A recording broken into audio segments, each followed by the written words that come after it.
What's up, traders? Matt from the Trade Brigade here doing a technical analysis on ticker symbol SONM for Sonim Technologies. On the left-hand side, we have the daily time frame, and on the right-hand side, the 30-minute intraday time frame.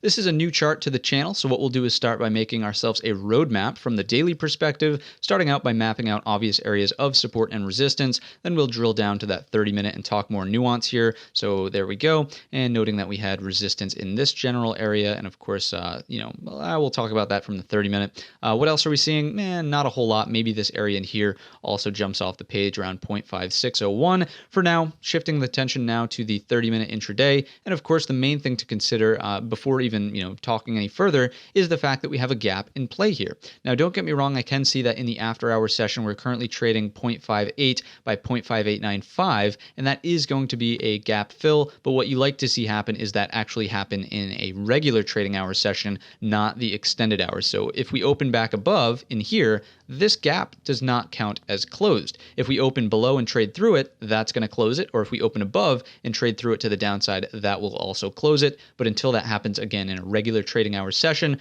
remain aware and cautious of where this gap is. So let's go ahead and point that out. That is, of course, underneath the lows of Friday and filling down to the highs of Thursday. A very small gap, but when we're dealing with a penny stock here, that's worth noting at least. The other thing that's worth noting is that because it's a penny stock, because it's sort of gone parabolic here, the first thing I would encourage you to do if you're not already long the stock is please carefully size your position. It's very easy on something trading sub $1 to go in and say, you know what, it's so cheap, I can just buy so many shares of it, I'm going to buy 90% worth of my account value. That is not the correct mindset to take whenever you're dealing with something sub 1 or anything in general, right? You never want to go in too heavy just because it appears cheap to the eye, right? Each share is individually cheap. It's still going to have a massive impact on your P&L considering it's sub 1, right? Any movement that's a couple of cents here is going to be quite large in terms of percentage. So please just be aware of that. The next thing I want to point out from the 30-minute perspective is that if we take the fib tools and go from the high to the low of the day, is what you'll see is the 38.2 coincides with structure not only,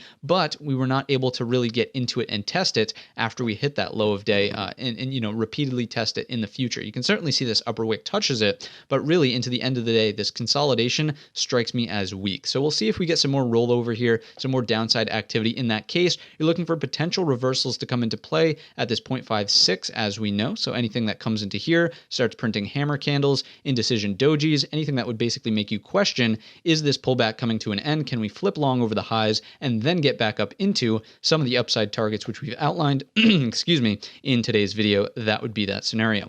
The next major place I would watch for the reversal would be here at this 0.5099, simply because that's where the breakout stemmed from, right? You can clearly see a number of upper wicks in here first, then we got the major break to the upside. Anything underneath that, not interested in the trade as it comes back down into this range here. Technically, as we look above and fail back into a range, the target is always the bottom end, and I just, again, wouldn't want to be fishing for longs on something that might have drying up momentum. Just a number of factors that make me not interested in the stock if that's the scenario that pans out. So you have my thoughts, you have my levels. The close on Friday does not look too strong. We'll see what happens with the open on Monday. Does the gap remain unfilled? Does it fill or not?